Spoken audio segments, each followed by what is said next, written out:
लालची परी। परीलोक में अदिति परी अपनी दो बेटियां मिरल परी और पूर्विका परी के साथ रहती थी। अदिति परी और उसकी दोनों बेटियां स्वभाव से बहुत ही लालची और स्वार्थी थी।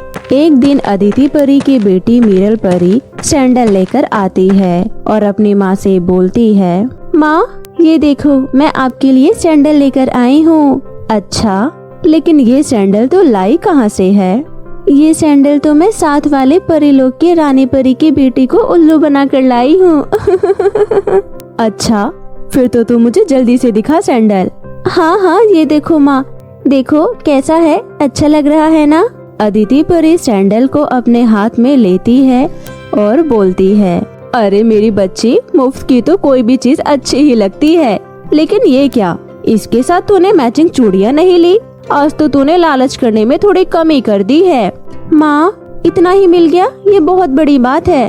अरे मैं होती तो एक जोड़ी सैंडल की जगह 2 जोड़ी सैंडल लेती। अच्छा चल, तू अभी फिर से वहाँ जाकर इसके मैचिंग की चूड़ियाँ ले ले। माँ, इससे तो रानी परी की बेटी को मेरे लालच के बारे में पता चल जाएगा। तो ठीक है, लेकिन अगली बार से ध्यान रखना। तभी अदिति परी की छोटी बेटी पूर्विका परी वहाँ आती है। उसे देखकर अदिति परी कहती है, अरे पूर्विका, तू अपने हाथ में क्या लेकर आई है? माँ, परी आंटी जा रही थी तो मैंने उनसे एक चॉकलेट खरीदवा ली। आप मुझे मारोगे तो नहीं ना? अरे नहीं नहीं मेरी बच्ची, तूने तो बहुत अच्छा काम किया है। अब तुम दोनों बिल्कुल अपनी माँ के नक्शे कदम पर चल रही हो। ये देखकर मुझे बहुत खुशी हो रही है। शाबाश। माँ, मुझे बहुत भूख लग रही है। हाँ, किचन में खाना रखा है, जाकर खा ले। मैं जरा अपनी सहेली के घर होकर आती हूँ। इतना कहकर अदिति परी अपनी सहेली सपना परी के घर चली जाती है।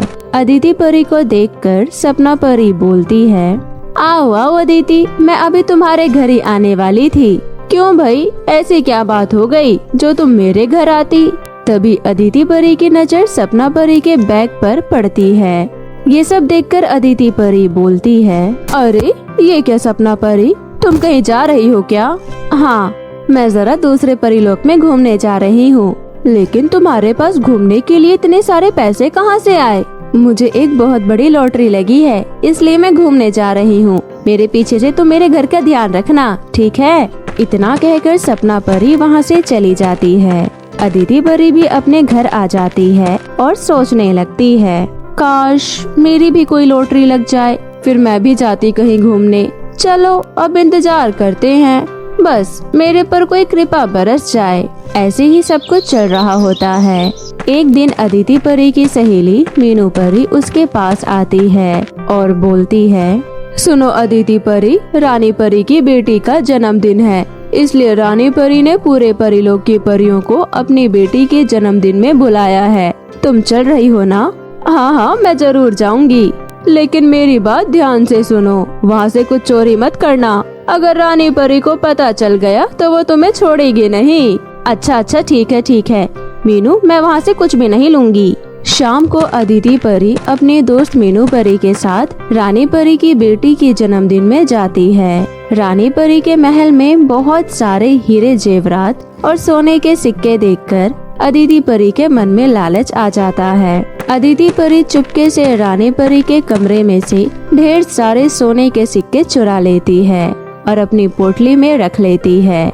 अदिति परी अपने मन में सोचने लगती है, मैं अभी ये पोटली मीनू परी के घर में रख देती हूँ। अगर कोई मुसीबत आएगी भी तो मीनू परी के ऊपर आएगी। थोड़ी देर बाद पार्टी खत्म हो जाती है। घर की तरफ जाते हुए अदिति परी मीनू परी से कहती है, सुनो मीनू, मैं अभी मेहंदी लगवाने जा रही हूँ, इसलिए मेरी पोटली तुम रख लो। मैं ये पोटली तुमसे 2 दिन बाद ले जाऊंगी। मीनू परी अदिति परी से उसकी पोटली ले लेती है। उसके बाद सभी अपने अपने घर चले जाते हैं। रात को जब रानी परी अपने कमरे में जाती है तो सोने के बहुत सारे सिक्के गायब रहते हैं। ये सब देखकर रानी परी बोलती है, मेरे कमरे से बहुत सारे सोने के सिक्के गायब हैं। जिसने भी मेरे सोने के सिक्के चुराए हैं, मैं उसे नहीं छोड़ूंगी। रानी परी अपनी सिपाही परियों को बुलाती है और उन्हें सोने के सिक्के ढूंढने का आदेश देती है। सिपाही परियां ढूंढते ढूंढते मीनू परी के घर पहुंच जाती है। सिपाही परियां मीनू को जबरदस्ती रानी परी के महल में लेकर जाती है। अगले दिन परी लोक में ये बात फैल जाती है कि मीनू परी ने चोरी की है, इसलिए रानी परी ने उसे सजा दी है। अदिति परी ये सब सुनकर अपने मन में सोचने लगती है, कहीं रानी परी के सिपाही परियों ने मेरी पोटली तो नहीं ले लिया। मुझे मीनू परी के घर जाकर पता लगाना होगा। अदिति परी मीनू परी के घर जाती है और उसे अपनी पोटली मिल जाती है।